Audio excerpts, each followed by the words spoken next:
A proxy war is when powerful countries avoid direct conflict by backing opposing sides in another nation's war. Instead of fighting themselves, they provide money, weapons, and training to local groups or governments. This turns a local dispute into a battleground for global rivals, escalating violence and chaos. Proxy wars let big powers pursue their interests without risking their own troops or facing direct consequences. During the Cold War, the US and Soviet Union fought through proxies in places like Korea, Vietnam, and Afghanistan. The logic is simple.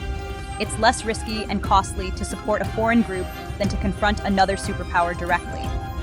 These wars allow sponsors to deny involvement and avoid domestic backlash if things go wrong. But for the countries caught in the middle, the cost is devastating. Civilians suffer, communities are destroyed, and futures are sacrificed. Proxy wars are a dangerous game, with distant powers insulated from the horrors they help create. The tragedy is that the real price is paid by those with the least power to shape their own fate. Proxy wars often erupt in countries already weakened by internal divisions, ethnic, religious, or political. Outside powers exploit this instability, backing factions that align with their interests or ideologies. During the Cold War, the US and Soviet Union turned local conflicts into global ideological battles. Economic interests also drive proxy wars. Nations rich in oil or minerals become targets for foreign influence.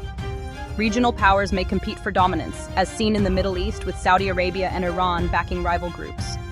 The result, local struggles become international crises, fueled by foreign money and weapons.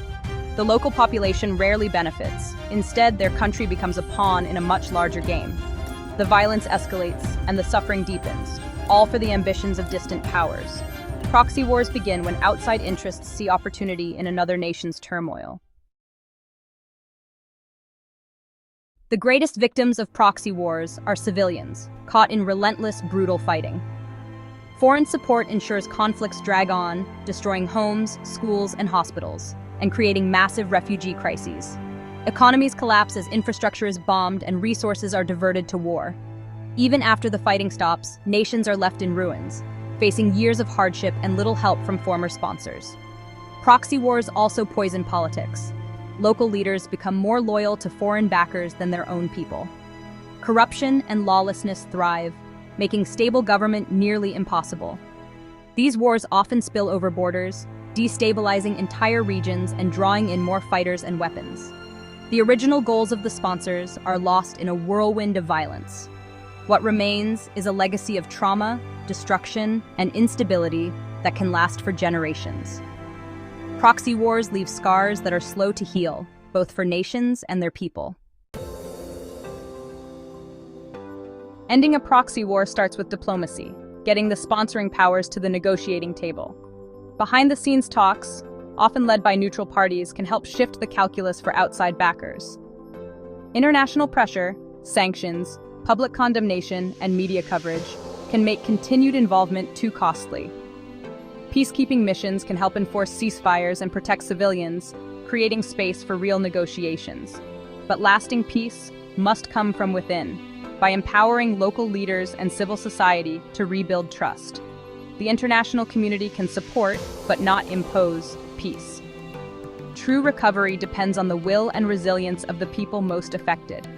Only when both foreign and local actors commit to peace can the cycle of violence finally be broken.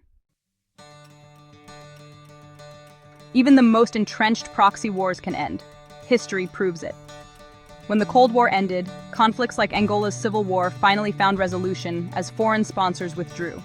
In Colombia, years of negotiation and local activism led to peace after decades of violence. The key is a mix of top-down diplomacy and grassroots action. Major powers must abandon proxy strategies, while local voices for peace are empowered. Supporting community leaders, women's groups, and activists is crucial for lasting reconciliation. The desire for peace is powerful, even in the darkest times.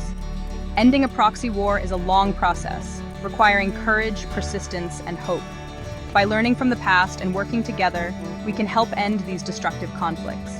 Dialogue, not destruction, is the path to a better future.